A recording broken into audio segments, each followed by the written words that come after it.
Səhər və axşam zikirlərindən olan nəsibini qoru. Bu bir sığınacaqdır. Vəsvəsələrdən qorunmaqdır. Narahatlıqlardan, hər şeydən qorunmaqdır. Bu Allahın izni ilə ruhun dincliyi və qəmin yox olması səbəbidir. Uca Allah buyurmuşdu: Ey iman gətirənlər, Allahı çox zikr edin.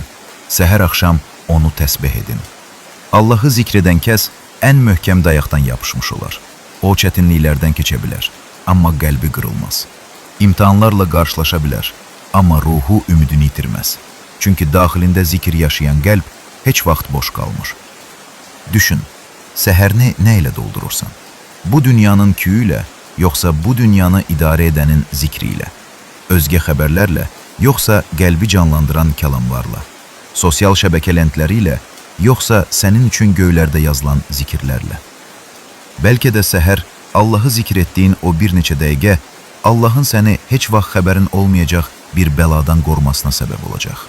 Səni qəlbi qıra biləcək kədərdən qoruyacaq və sənin üçün heç gözləmədiyin yerdən çıxış qapıları açacaq.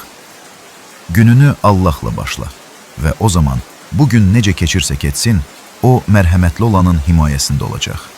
Allah sənin qəlbinə genişlik versin, günahlarını bağışlasın, eyiblərini örtsün və sənin qəlbini həm bu dünyada, həm də əbədiyyətdə onun zikri ilə diri etsin.